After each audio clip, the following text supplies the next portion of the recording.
Michelson Borges, tudo bem com você? Tudo bem, Wagner? Obrigado pelo convite. É um prazer estar aqui no seu programa. Eu que agradeço. Aliás, demorou um pouco, Michelson, para você estar aqui conversando comigo. Grande prazer. Olha, deixa eu até mostrar um pouco aqui da sua produção. Atualmente, além do blog, né, o Criacionismo, como eu mencionei, o Michelson é o editor responsável pela revista Vida e Saúde, que é uma revista interessantíssima. Inclusive irmã do programa Vida e Saúde, né? Irmã bem mais velha do programa Vida e Saúde, 80 anos né? quase 80 anos tem a revista? Quase 80 já. Muito Estamos legal. chegando na data aí de comemoração. Inclusive a Teru tem uma coluna agora na revista Vida e Saúde, né? Olha, aí o Michelson tem vários livros lançados. Vou começar mostrando esse aqui, olha. A Chegada do Adventismo no Brasil, que na verdade foi o TCC do Michelson e se tornou livro. Aí tem Por que Creio? Mostrando aqui, Por que Creio. A Descoberta, esse aqui eu não li ainda e acabei de ganhar do Michelson. Vai passar na frente da fila de leitura ali, viu, Michelson? Depois você me conta o que achou da história. Vou contar. Esse aqui que é muito conhecido, Nos Bastidores da Mídia, eu li, só que o Michelson me contou agora que esse livro passou por uma sensível reformulação, mais de 50% do conteúdo aí. É porque quando foi publicado, já faz mais de 10 anos, né? Faz tempo. Os princípios são os mesmos, né? Que norteiam a obra, mas os exemplos tinham que ser atualizados. Naquele tempo não existia nem Facebook, por exemplo. É verdade. Então era o tempo do Orkut ainda. Tinha Orkut já na época. Eu acho que está saindo os meus passos aí. E tem esse aqui, olha, que também é interessantíssimo para quem gosta de criacionismo, toda essa questão científica, a história da vida. É um livro lindíssimo, porque ele é bastante científico mesmo, né? Mas é emocionante fazer essa leitura porque a gente entende todo esse processo da criação. E você sabe que, quem acompanha aqui a programação da Novo Tempo, todo ano a gente tem um livro que é fortemente distribuído. Né? A gente daqui a pouco vai começar a falar sobre o livro desse ano, e aqui eu já tenho o do ano que vem. Não está disponível ainda para você comprar, é só um teaser, porque o Michelson escreveu o livro Missionário da Igreja Adventista do Sétimo Dia do ano que vem, que é O Poder da Esperança, em parceria com o Julian Melgossa. Isso, um psicólogo. Um psicólogo. Fala sobre... Saúde emocional. Saúde emocional. 2018 você certamente aí. vai conhecer esse material. Legal, muito bom. Michelson, vamos lá. Você começou muito cedo, né? O seu contato com a ciência, a sua paixão pela ciência. A gente estava descobrindo um pouco da sua história e a gente viu que você já desde muito cedo folheava a enciclopédia do teu pai, ficava encantado ali, fascinado, principalmente quando você via a questão dos dinossauros. Sim. Aqui já no História da Vida já tem um pouco disso, tem um pouco disso. E aí depois você encontrou um sebo, e aí com 15 anos que você estava nesse sebo, você viu um livro que falava sobre cosmos, astronomia, e ficou mais encantado ainda, e aí com a teoria da evolução, muito diferente do criacionismo que você estuda hoje. De fato, em casa meu pai tinha lá uma enciclopédia com vários volumes, né? Ciência Ilustrada, uns livrões de capa preta, né? E antes mesmo de ser alfabetizado, eu gostava de folhear, especialmente como você disse aí, vocês pesquisaram bem pelo jeito, um volume que tratava de dinossauros, né? Então, eu posso dizer que as primeiras letras eu tive contato com elas ali nessa coleção. E mais tarde ainda, eu fiquei sabendo que minha mãe escolheu meu nome com base na leitura também dessa enciclopédia. Albert Abraham Michelson. Essa é a pronúncia correta, né? Mas a mãe é que dá a pronúncia, então ficou Michelson. Né? Michelson. Mas quando eu descobri que esse cientista, Wagner, foi o primeiro prêmio Nobel de Física nos Estados Unidos, e graças a algumas pesquisas dele, foi possível que Einstein, inclusive, né, desenvolvesse também suas teorias. Por exemplo, Michelson, ou Michelson, né, o original lá, ele calculou pela primeira vez a velocidade da luz. É mesmo? Quase 300 mil quilômetros por segundo, né? Então, quando eu descobri essas coisas, eu fiquei ainda mais encantado pela ciência, né, e até lisonjeado pelo fato de meu nome ser o nome de um cientista, talvez não tão conhecido, mas muito importante para a história da ciência. E esse livro, com 15 anos, é uma coletânea, né, dos programas Cosmos de Carl Sagan. Agora eles estão fazendo um remake, né, dessa série, né? Mas eu creio que nem se compara com aquilo que Sagan fez lá nos anos, acho que 70 para 80, né? Quando eu li esse livro, que trata de cosmologia, de astronomia, mas também de biologia evolutiva, né? Isso reforçou ainda mais em mim, não só o gosto pela ciência, e eu nunca deixo de reconhecer que a leitura desses autores, como Sagan, Stephen Hawking, Isaac Asimov, ficção científica, né? Isso realmente aguçou em mim o gosto pela ciência, mas também reforçou os conceitos evolucionistas, né? E eu, por um bom tempo, criei e defendi a teoria da evolução de Charles Darwin. E esses livros estão guardadinhos com todo carinho lá na tua casa? Estão Com lá certeza, no meu, patrimônio, né? no museu particular. Com certeza.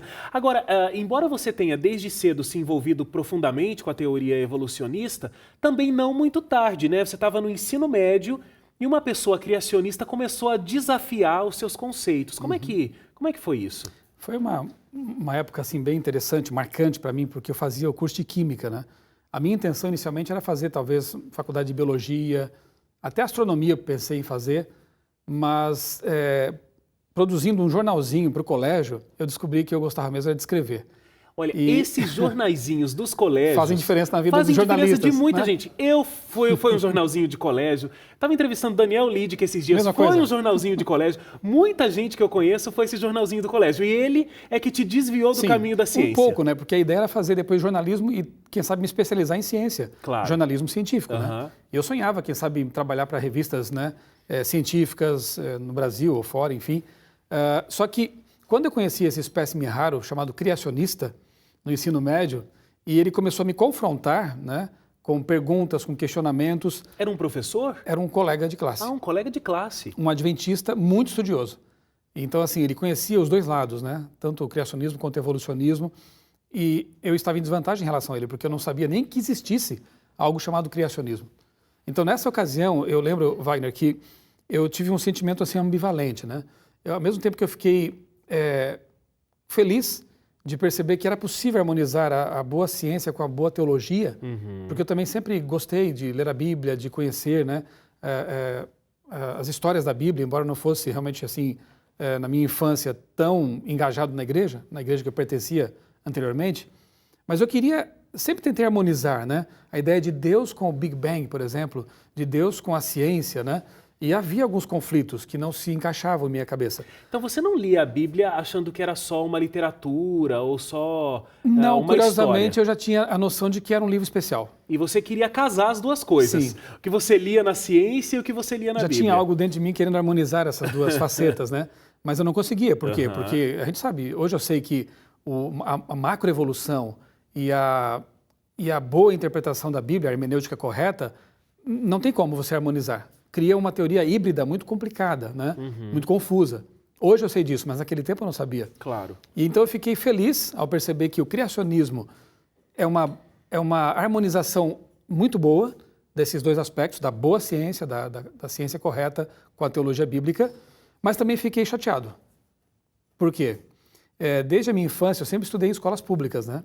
No ensino fundamental, depois no ensino médio uma escola técnica, a minha faculdade foi numa federal, jornalismo, e eu pude perceber que desde os primeiros anos lá nos bancos escolares, em nenhum momento me permitiram saber que havia como você questionar a evolução, a teoria da evolução de maneira consistente.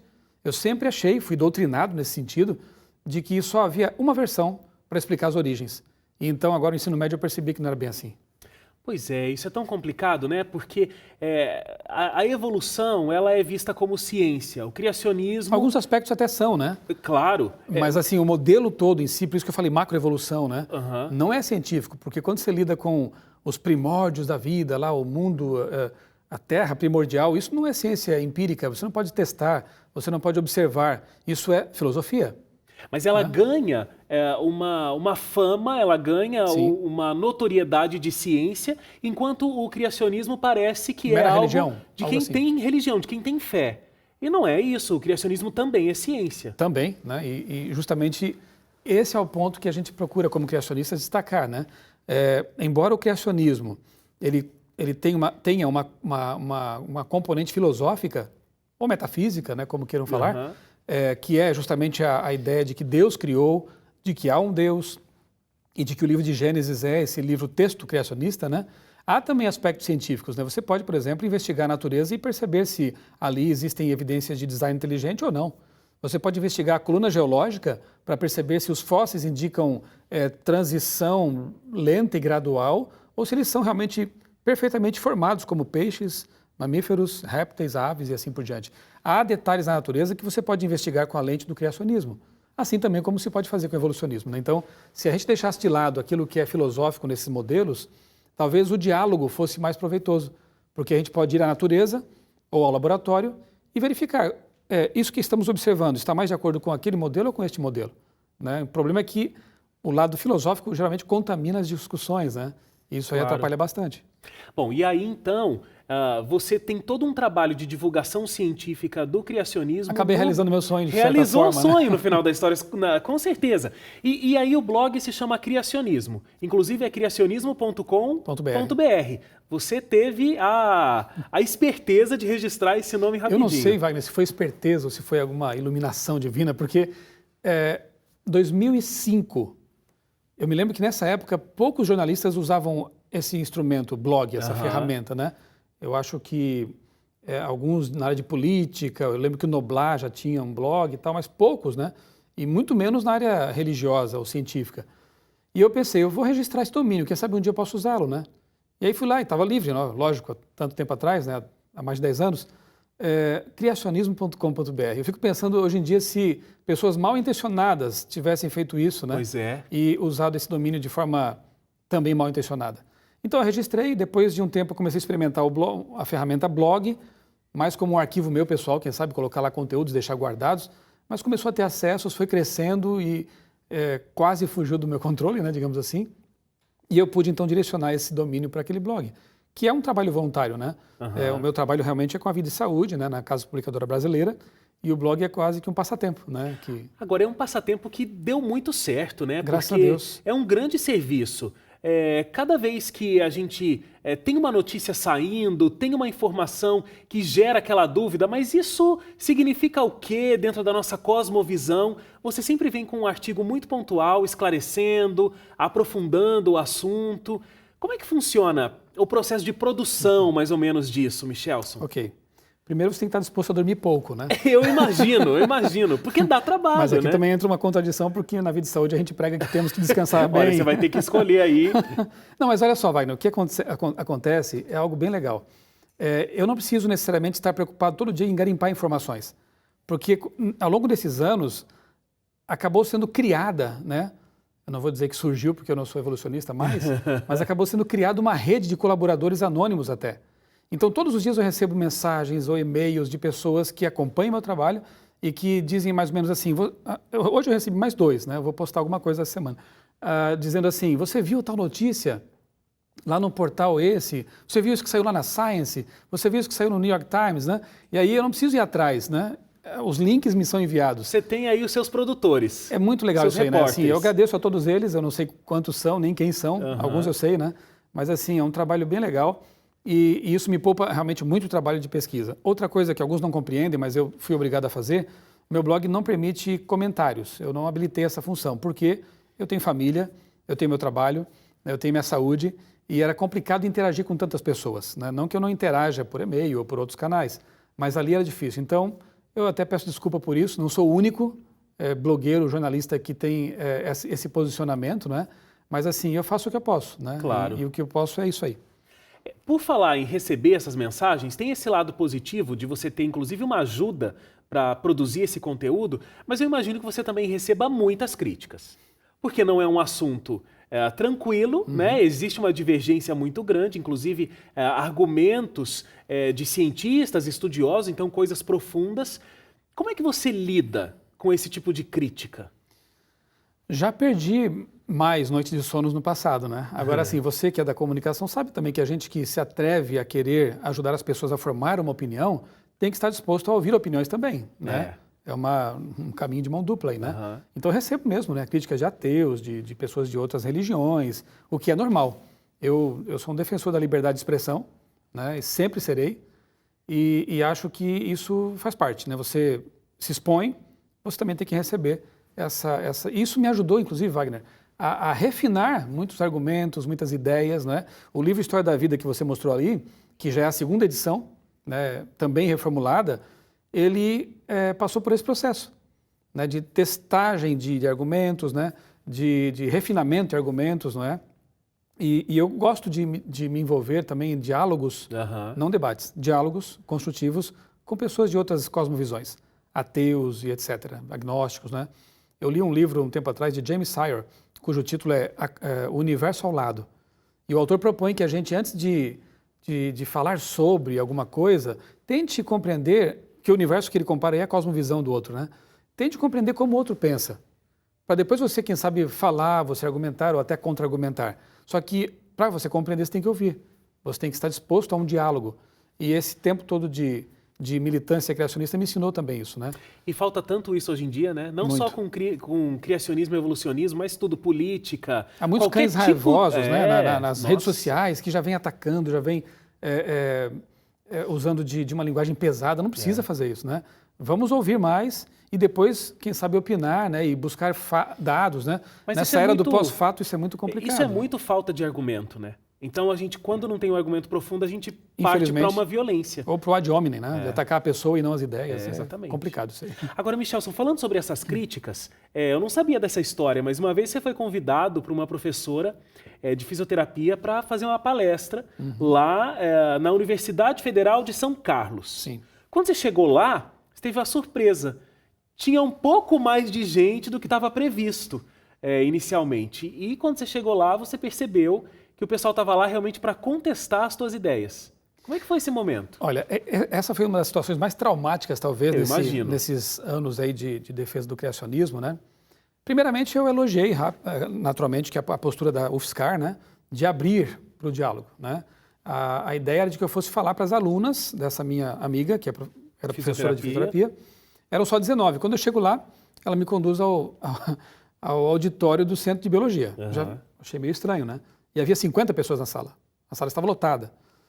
E eu comecei a fazer uma pesquisa assim, com o auditório para saber quem eram, na verdade. Então, tinha vários alunos de biologia, alguns de física, professores. Na minha frente estava o professor de evolução do curso de biologia. E eu senti um clima hostil, né? Porque a ideia que passaram lá é de que um criacionista iria fazer uma palestra sobre criacionismo e Bíblia. Mas não era isso.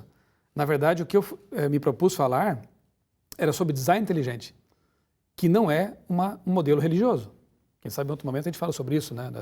Comparando criacionismo e design inteligente. Mas eram evidências de que há um design intencional na natureza. Em nenhum momento eu ia falar de Bíblia, religião, Adão e Eva, coisa parecida, né? Eu sabia onde eu estava, né? Claro. Em que ambiente eu estava. Não estava numa igreja, né? Exatamente. Mas mesmo assim, o preconceito se levantou pelo fato de que eu sou um criacionista, né?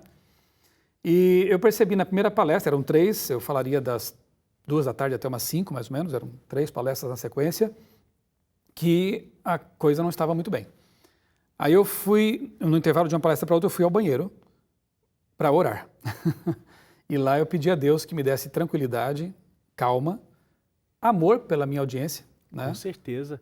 Porque eu acho que isso é muito importante, respeito e pudesse te usar ali, interessante, né? Wagner. Eu cheguei para a segunda palestra realmente muito tranquilo, numa situação muito tensa.